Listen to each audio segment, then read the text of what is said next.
we exclusively leaked the iPhone 5's first photo. Pre-orders have already begun for the next generation iPhone, and the Sprint iPhone 5 rules in rumor mill. All this and more coming up right now.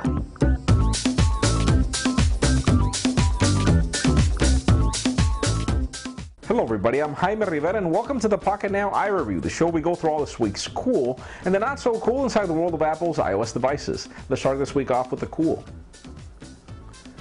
Well, the hottest iPhone 5 news this week actually came from us. This may look to you like a typical sushi bowl, but in fact it's an image that was cropped to make you believe that it was taken on an iPhone 4. And we were able to confirm that it was in fact taken with an 8 megapixel camera instead of a 5. And hey, it was also taken at 1 Infinite Loop, Cupertino, California, so it's definitely confirmed that the image was taken in the Apple campus according to its location data. Now, what's even most interesting here is that the image sensor that took the camera was a 4.3mm image sensor that actually looks more or less like a point-and-shoot sensor than your current smartphone image sensor that we find. Currently, the iPhone 4 has a 3.8mm lens, and hey, it does a really good job at taking photos, so imagine what we could expect from the next generation iPhone 5. We're expecting dates, expecting rumors. So far, the image shows that the device is real, that it's coming, but the specs are actually really good. And speaking of the next iPhone rumors and continuing on with our coverage of last week's leak of a front-facing panel for the N94 prototype of an iPhone, we were also able to confirm that iOS 5 beta brings the FCC ID of the next generation N94 device designator. So our biggest bet is that this will be simply an iPhone 4 with less storage probably, or hopefully Apple will come up with something different in design. But remember, most probably we will get the iPhone 4 in design for the cheap version of the iPhone, and then Apple will use the N93 prototype moniker at least for the next generation iPhone 5. Time will tell. Now, it seems that Sprint has made more iPhone 5 news than any other carrier lately, and on one hand we have a leaked memo that mentions, and this is within Sprint, that the iPhone will be released on the first half of October.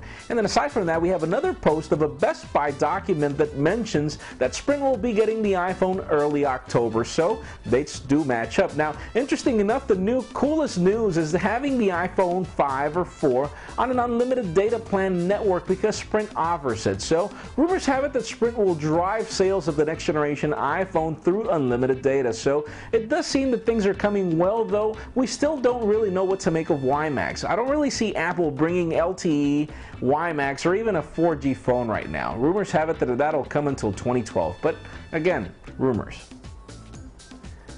And well, believe it or not, Deutsche Telekom, and I hope I pronounced that right, has just begun accepting pre-orders for the iPhone 5 that nobody has even announced. According to their spokesperson, they've begun doing this just to avoid being understocked for when the phone is released. Obviously, they're not guaranteeing any release dates or even giving out the name of the device that nobody even has, but they're handing out coupons and hoping for the best just as everybody else is. Now, could this be a rumor that points out to a probable release of the iPhone? Everybody's crossing their fingers, not really sure what to make of it. On the software release side, Apple has just released iTunes 10.5 Beta 8 for developers, which seems to enhance iTunes Match, though it's interesting that Apple is not releasing an iOS 5 Beta 8 that goes along with it.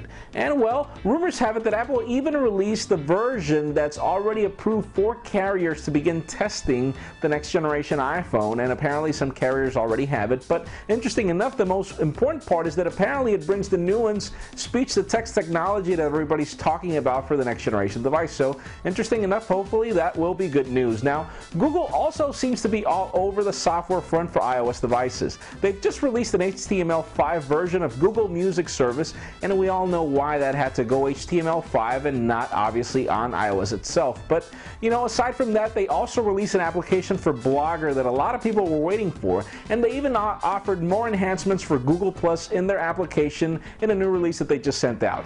Now, Facebook application already got an update recently, and apparently this was a dramatic overhaul, but I'm still waiting to see it. I don't find anything improved, I just see that it's slower. And before we get to the not so cool section, guess what? Adobe's preparing a new Flash server software that brings Flash video to iOS. The problem here is that obviously this tool depends on websites and services, considering that they're open to provide the tool or not. It's up to them, so hopefully they will adopt it. But the problem is, remember that already Skyfire brings a sort of engine that works like this, and it doesn't really deliver. So hopefully these guys can figure it out. But again, Adobe, why don't you just figure something out? Because I know Adobe Flash could work on iOS if you probably just worked on your own engine on your own. Okay, so that does it for the cool. Let's continue on with the not so cool. We were all excited about a recent leak that we were able to pull of an iPhone 5 screenshot that offered 64 gigabytes of storage on the About section, and everything else just screamed iPhone 5. But it ended up being a hoax, sadly. A gentleman from Fort Worth, Texas called Richard Windman was the one that created this. And, well, first of all, thank you, Mac Rumors, for pointing it out. And second of all, shame on you, Richard. Why are you playing with everybody's emotions? People have been waiting for this device since June. Don't play around, buddy. Not so cool. That's it for today's show. Thank you very much for watching. I'm Jaime Rivera. Remember to give us a thumbs up if you like what you saw. That's it for now.